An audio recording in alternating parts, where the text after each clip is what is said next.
দিনটা ছিল 3rd জানুয়ারি, আমাদের জন্য ভীষণই স্পেশাল আর ইম্পর্ট্যান্ট একটা দিন। আর এই দিনটাতে শুধু শুধু বাড়ি বসে থাকতে একদম ভালো লাগে না, তাই প্রত্যেকবারের মতো এবারও বেরিয়ে পড়লাম। শিয়ালদা স্টেশনে দেখলাম বনগা লোকাল দিয়ে দিয়েছে, তাই সেই দিকেই হাঁটা শুরু করলাম। দেখলাম একদম ফাঁকা ট্রেন দাঁড়িয়ে আছে। আর যেহেতু আমি একটু আগে আগে পৌঁছেছিলাম, তাই খুব তাড়াতাড়ি খুব সহজেই উইন্ডোওয়ালা সিটটা পেয়ে গেলাম। এই ট্রেনটাতে উইন্ডোওয়ালা সিট পাওয়া কিন্তু ভীষণ চাপের ব্যাপার। তো যথারীতি পৌঁছলাম মধ্যমগ্রামে। সেখানে গিয়ে মিও আমরের শপ থেকে নিলাম একটা কেক, কারণ ওই দিন ছিল দিদির বার্থডে।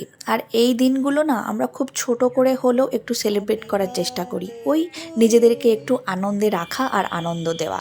মা বাবার ইচ্ছে ছিল আসার, তবে ওরা ফিজিক্যালি প্রেজেন্ট না থাকলেও ভার্চুয়ালি কিন্তু প্রেজেন্ট ছিল।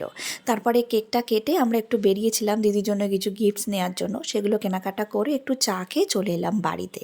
তারপর রাতে দিদির বানানো বাসন্তী পোলাও আর মাটন কষা দিয়ে ডিনারটা সারলাম।